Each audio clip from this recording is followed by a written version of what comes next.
Hitler had 100,000, more than 100,000 uniformed brown shirts who were not part of the police force. They were a private militia.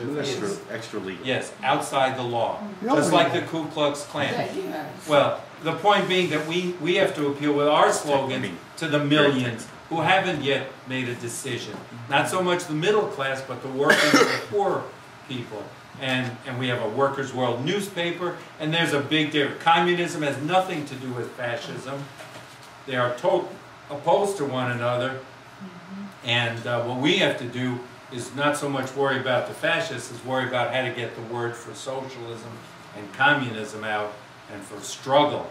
Even if you're not a communist or socialist, you can still want to be for the progressive struggle. What would you say? In a united front. I got 3 people here. He hasn't spoken. She hasn't spoken. I know. She hasn't spoken and he hasn't. Okay, well go ahead. 1, 2. Go ahead. Okay, 3. I was wondering, could you, maybe you already talked about this because I got here late. Why was Hitler's party called the Nationalist Socialist Party or Nazi? Because they were what? Thinking, how can we appeal? Because not like this country where socialism is a bad word and communism is a virtual curse word, right? I mean, in Germany, socialism and communists were the majority of the people. Every worker was a socialist or a communist. They had literally, I can give you the figures, they're in here somewhere, it'll take me a few minutes to find them. But they have the figures on the votes, and so everyone was, so to be even sound like you were part of the mainstream, you had to call yourself socialist, but a socialist. I know, but like the Democrat today, you would throw that word in. Okay. Yeah, even if you were a Ku Klux Democrat, you know, I mean, and what did they say? National socialist. That means nationalist, patriotic, for the war, you know, against the Jews. I mean, you threw in the minority that you had. They didn't have black people to kick around, so they dug up their minority. They was kicking us around in America. But the Germans didn't. I'm saying. And I was just going to ask the other one was. Oh, actually, go ahead. Yeah, so that's why they call themselves. You know what? Let me just finish that. Their flag was a red flag. That was the communist flag. But they put a swastika, that symbol, on there. But it was red flag because everyone liked the red flag. That was the majority of the people were for. Germany was ripe for revolution. It could have been done like picking ripe fruit from a tree, but the socialists and communists could not. The communists were totally misled, and they could have won all the people away from the misleading socialists. It was unbelievable. So basically, they distorted what was normal for their benefit. Well, the red flag that you mentioned, and the term Rothschild. Bankers. Yeah, the bankers. I'm wondering how does Karl Marx ever talk about their role? The Jews? Well, the Rothschild family. You know, we're talking about the Rothschild. In particular, I don't recall seeing. But let me just say this. Hitler would denounce the bankers and the Jews and kind of mix them together. But when they seized power, it was clear they didn't take it. They took, what did they do? They took the party stores away. Who were the Jews? They were the tailors, the small business people, the people who had the little lending institution, not the bankers, but on the corner where you cash your check. They were the small, petty business people, small factories. They did not control anything worthwhile in Germany, and the ruling class stayed intact in Germany. The killing of the Jews was purely a scapegoat minority.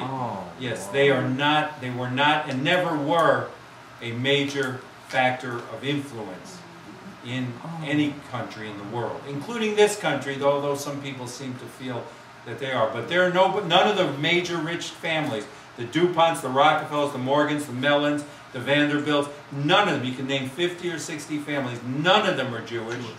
None of them allowed Jews in their clubs, probably still don't.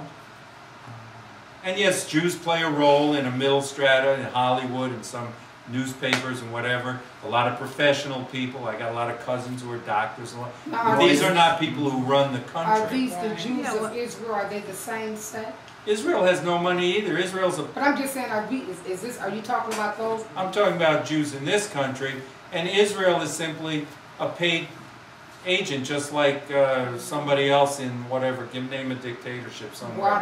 Guatemala or Honduras, paid agent. Israel, they pay $3 to $6 billion a year. The U.S. military does to prop them up. Israel couldn't exist. It has no independent existence. It wouldn't exist 2 minutes. Couldn't do what it did if the U.S. closed the tap. It would collapse the Israeli economy. So Jews are no threat. And the fact that Hitler killed 6 million Jews didn't disturb anything in the world economy. Wow. Didn't not even a ripple. Well, that was far off concerned. I was just concerned that and that about. Well, the Rothschilds were a banking family in France and then in England, and they still exist, but they're not. You don't think they're big players still? They're not the big players. They may have some play, but you talk about big players. It's the Chase Bank, you know, Bank of America. These are multi-trillion-dollar operations. Yeah. Okay. I'm sorry. We had a couple other people. This is an extremely good discussion. There's a professor, Michael Parenti, who wrote a book some years ago, maybe 20 years ago, distinguishing between communists and fascists. I think he had a catchy title, Reds and Fascists, something like that. I mean, basically, there's a real sharp distinction. That gentleman was trying to draw that. So we've got to be very precise, because we don't want to make the errors of the past of misidentifying the enemy. Now, when you say they're fascists, well, they're not really. They are very bad people, but very bad and fascist. You've got to use correct terminology at every stage of the game. Right. And you're mentioning something earlier about you don't throw out the baby with the bathwater. In effect, the United States had slavery, but we don't throw out the United States. Communism had flaws. Michael Parenti points out that at one point communism was more like libertarians. They let people have tremendous amount of freedom.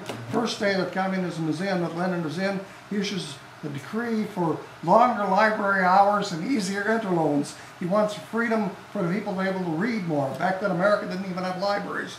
Troy is going to lose theirs. So therefore, they were more like libertarians. So this idea that they were terrible, rotten, horrible dictators is extremely in error. I'm very impressed with Michael Parenti's book. It's not something that's real helpful to look at. And a couple of other real quick points. Hitler did not commit suicide. The SS finally got rid of him. And the reason that Hitler was against gays is, according to one professor, that he was gay himself. He was just killing off all the witnesses about his own behavior. Did you take over that job? I didn't name it myself. Yeah. I didn't turn it around. I should have. Yeah. That was good. Well, he wouldn't have been able to tell if we got it on himself. Which was a forgery. Yeah, and like for example, my mom, she still says, oh, these people run the world, but even though some of the Jewish people she's personally known, she says, oh, these people share the net. So I still have to keep telling her, we still have to keep telling her that after a while. But I found out, I read a couple of weeks ago, I read an article in Time, apparently in Washington, D.C., there's this little group that started, they call themselves the Coffee Party. And they're anti-Tea Party. Yes, they call it the Coffee Party. They're anti-Tea Party. And it started about this housewife in Washington, D.C. And she said right now she's not really sure how to run it, but she doesn't consider herself a leader. But she said, look, she got together with a group of her friends and they said, look, we're tired of the Tea Party people. We have to let people know that, hey, not that they don't speak for us either. And they speak for the whole country. So you have to let people know that, hey, we don't appreciate what they're saying either. So I was thinking maybe we'll get in contact with this person to find out, give tips on how to bring the group out. Just a thought. And let me say is they're going to be, because there's no, in Germany there was a huge communist party, there was a huge socialist party, and those were poles of attraction. But even there were many small groupings that sprung up trying to stop. So we're going to see a lot of that, and that means that yes, we should be in touch with anyone who wants to struggle. You don't have to be a member of Workers' World Party, which has certain duties and obligations attached to it, to want to struggle.